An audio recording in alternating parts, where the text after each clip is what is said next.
Welcome back to the Tiny Room Hangar. This is Mike coming at you with the Yo-Yo June first week. I don't know if there's going to be a whole bunch after this or what's going to go on, but quite a few reveals, and we've seen most of it. Some of it's sort of new, and then there's some, I guess, picture only, but not even render only just yet reveals. So we'll get into looking at all of this stuff, and I did watch this with good old, not Pixel Dan Larson. Dan Larson and the guy that goes by BMac. So they did discuss a lot of this stuff. But we're going to get into talking about this, give you my thoughts on it. I'll let you know what I haven't pre-ordered any of this stuff, but I'll let you know my thoughts on it.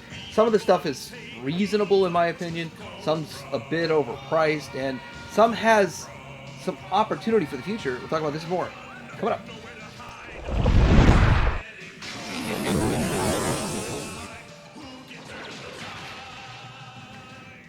All right, so I do want to say that right away they addressed the whole Lenny leaving, Tony leaving situation. Did say that basically everything's mapped out through 2027 for the most part from their end before they left, I guess, for the most part. I'm pretty sure there's just ideas and other sculptors going to be doing the sculpts for the later stuff later in the year, but that was definitely addressed. I'm going to start with Deep 6 here. Now, this one is going to be a sort of a deluxe, but a very expensive deluxe, in my opinion. He's a pretty good size figure, and he does come with two different helmet options. He has $42.99. I didn't pre-order him yet, but you can get him on BBTS. I think he might even be sold out on Pulse. And here's my advice: if you really want this stuff, pre-order it, because I don't know what kind of games they play with quantities and stuff, and things are going to change. Quantity amounts will probably change, so if you want it, get it. $43. And here he is with kind of a better picture. Now that little harpoon gun he's got going on there, there's a string in there and it comes out, so you can do some scenes where his harpoon is stuck into something and the string's there, you can pull it back, that kind of stuff. So pretty cool. And then the other option for the head here, the helmet, the glass cover, to be more like the original vintage or Real American Hero stuff. So that's cool. I like that option. I think it's a great figure. I mean, it's way better than the vintage one. This makes me want kind of a Missing Link vintage one, kind of like an Origins vintage one where you get the vintage version but upgraded articulation, which there's no reason we couldn't. But here's the packaging, and yeah, it looks good. I just see this feels like it's going to be everywhere, not just fan channels, so I feel like I'll be able to find it at Target sometime down the road. Then we get into this. Now, this is a fan channel exclusive, the Hooded Cobra Commander. Now, the Call of the Throne set, it's only going to be available online. It's already sold out on BBTS, sold out on Pulse. I was there to order them, but I didn't. I chose not to because I felt 80 was too much.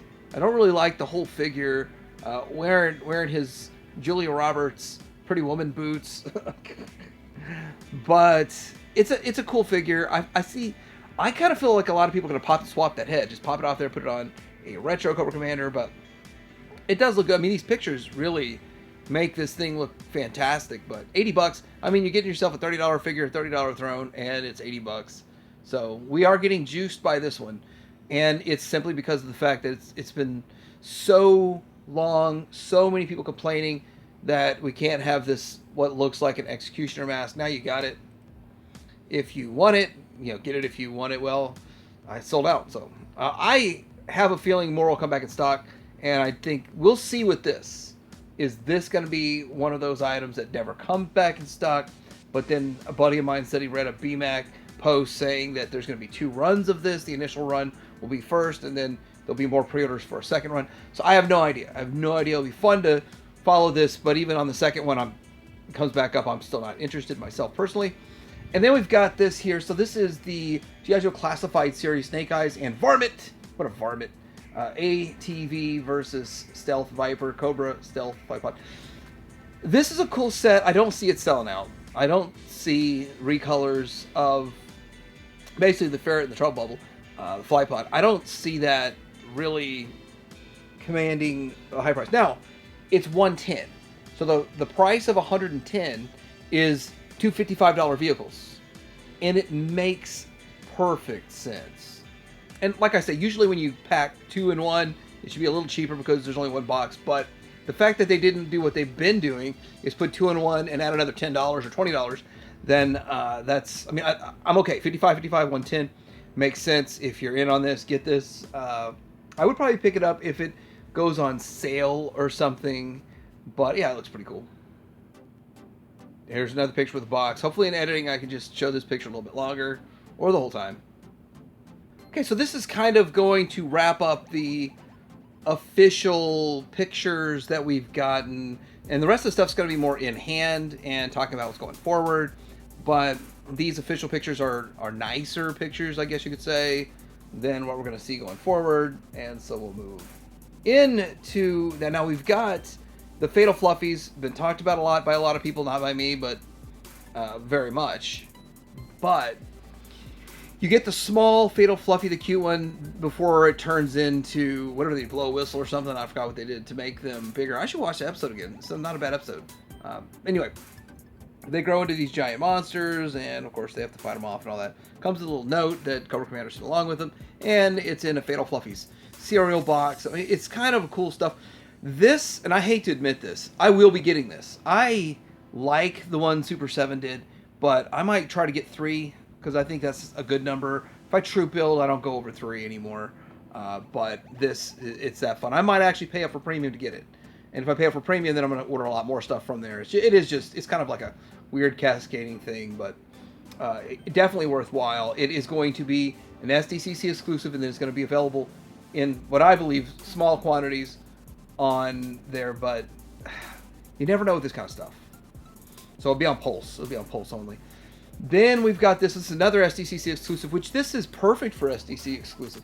It's a scene from an episode that some people are going to want. I don't want it at all. I'm going to pass. But I think it's really fascinating that they made this scene. You get a different version of Shipwreck, and then you get, is it Denning, something? Agent Denning. And then you've got Polly with spread wings, and you've got different head options for the nurse. She can be a nurse, whatever. So it's kind of a cool figure. It's kind of an interesting, just little, $3 piece of plastic for a set piece. People are losing their mind about it not getting a chair. I don't care. Well, I don't care because I'm not buying it, but I don't think that's a huge deal. And this would add to a display, because you could pretend it's anything you want. It could be the controls for a mass device. So here's the digital renders of the Red Pad Grand Slam and the Flak. Don't give me Flak over here. Why do I want to call this the Howl? I wanted to call it the Howl for some reason. Anyway, it's great. You're going to finish your... I understand what they're doing here. They know they're juicing you to get this. I forgot, what was the last one? The MLS or something? That was 75, so I expect this 75 or 79 or the 80. They're in love with the $80 price point these days. But it looks good. It's I don't see any problem with it. The figure looks great. It looks fine. I would get the Silver Pads one, and I would hope it'd be cheaper to get the Silver Pads one with the jump and all that. I mean, really, the Silver Pads one would just be kind of, in essence, sort of a repack of what they did with Starduster. I don't need the jump itself. So Starduster had the jetpack, then they could do the same thing with a Silver Pass Grand Slam. And of course they would probably use this buck, to do a flash. I mean, why not copy what we did in 1982? This is Action Man, and I've got to say this, I feel like there's a lot of Tom Cruise in here. A lot of Tom Cruise in that face. But maybe that's just me. You know, here's the other cool thing is these orange accessories, you could use them with your Zartan. You know, the one that just came out, the Ninja Force Zartan. He was supposed to have the orange knives, orange accessories. Anyhow, yeah, it looks good. I have no real interest in this. They're testing the waters, but I don't think this is the right way to test the waters, but I might be wrong. Y'all can prove me wrong in the comments below. It's fine with me. Then we're getting into the Vamp MK2 Desert Theme. Green reissue will come, so we'll show that here in a second, but yeah, it looks fine. I mean, this makes sense. Why not make them all? Why not put them all out? And my question isn't so much, what they're gonna do, as how much will this cost? Is it still gonna maintain the $99.99 price point? Are they going to go to $110, $120? I don't know. And so that, I don't want to say it scares me. It concerns me. I mean, nothing really scares me anymore. But here is, they're saying this will get reissued. So I don't think it's on the dockets for 2026. I think it's going to be something more like we see it in 2027. And we will be getting this reissued, rerun. The verbiage that was used surrounding this was that we have the tooling, we might as well make it again, and we know it's in high demand and all that kind of stuff. I'm sorry for all y'all that are trying to get 300 out of yours on eBay right now. You better get it before they reissue this. But I'm even more sorry for the people that are paying it knowing that the reissue is coming.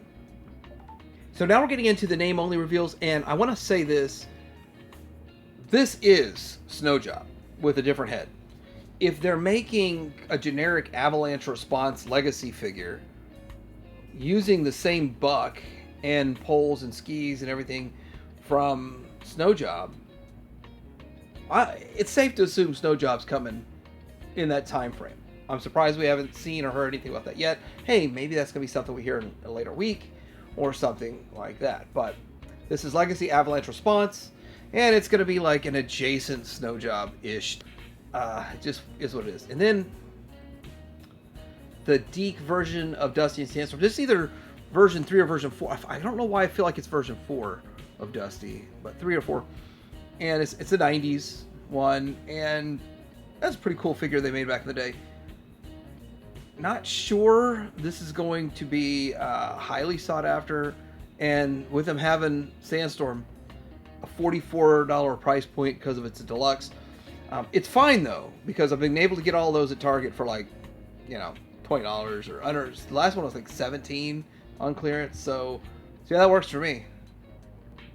And Super 7. So every time I do a classified, Super 7's got some sort of leak or announcement. This is allegedly leaked as Wave 9, I think, of their wildly popular reaction O-ring, O+, whatever. So we get a Lady J that looks pretty good. Zoom in on that. I hope I do that in editing. Lady J looks pretty good. Very cartoon. And here's the thing. So to reiterate to people that aren't paying attention here, they've got the license for cartoon looks, not toy looks. Meaning that if Hasbro decided tomorrow to put out all this stuff in toy, which there's not a Ninja Force Cobra Commander toy yet, but if they chose to, then they could do all of this. So then there's the Ninja Force Cobra Commander, and I don't really know like where that came from or how they decided to do this, why they decided to do this, but I mean, looks very much like the original Buck, more or less. I think maybe they changed the chest a little bit to do this, but the legs look very similar to the regular figure, but right in line with Ninja Force, so it works. And they're testing waters here, I'm sure. Then we've got Zartan. Now, I really like this Zartan, and I bet we see it repainted, recolored again into more of a cartoon with blue and all that kind of stuff. But is this the comic UV color changing skin and stuff? So this Zartan's always a very popular figure, and so I think this would be one that's definitely going to get a reissue. I don't think it's going to see Snake Eyes treatment, but it's going to see a lot. This is not the end of this mold. We will see it again multiple times in the future. And then we got Deep Six, which is probably like from a thing from an episode somewhere, I bet. But it's really odd that we get a Deep Six in classified, and Brian's got this Super 7 reaction Deep Six. It's got to be coordinated some way. At some level, there has to be some coordination there. But anyway, there it is. This is the reveal for those. They're not the same scale as classified. And in all reality, I kind of like collecting this stuff more. It's $20, $20.50, I think, if you get them at Target. $25 when you pre-order these things on BBTS. But they're not up for pre-order yet, and I did get these pictures from Toy Habits.